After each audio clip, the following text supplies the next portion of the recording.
Ny 20 Desambra, marika rahabibisoa. Olona nanana anjara toerana tamin'ny fitondran'Andriamanjaka toy ireo tsy miabo olay sy ny tsy mahafotsy avy eny avaradrano izay nitana andraikitra ambony marika rahabibisoa mpandinika teny amin'ny anivon'ny lapy izy. Nitana anjara toerana lehibe teo amin'ny fampandehanan-draha-raha-mpanjakana mpitahantsoratra ny praiminisitra Rainilay Arvony tamin'ny vanim-potoana farany nisy ny fitondran'Andriamanjaka ity olo malaza iray ity. Nahafolaka ny teny frantsay sy ny teny anglisy marika rahabibisoa ary isan'ireo namolavola azy tamin'izany ireo mopera jesuita frantsay. Nakany Frantsa izy ny taona 1729 niaraka tamin'ny iray ny voninahitry ny arivo sy ramanetaka izay iraky ny fitondrana. Ka izy no nandika teny tamin'ireo fifanarana ny fanaovany malagasy sy ny frantsay.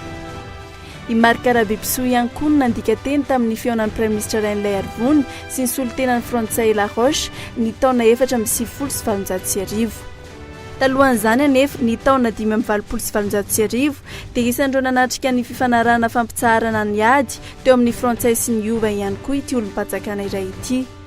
Isan'ireo tafiditra tao anatin'ny lisitry ny nankala amin'ny frantsay i marika rahabibisoa ary narahin'ny fitondram-panjakana maso akaiky. Olona ambony nanana ny toerany tamin'izany fotoana izany ity olo malaza ity, i marika rahabibisoa ihany koa no malagasy voalohany niaona tamin'ny paparay masina ny tany Roma. Ny taona 1700 no nodimandry ity olo malaza iray ity. 15 Desambra 2020 fifidianana solombava-mahoaka mialohan'ny fotoana araka ny fitakiana nataondreo vondrona iraisam-pirenena.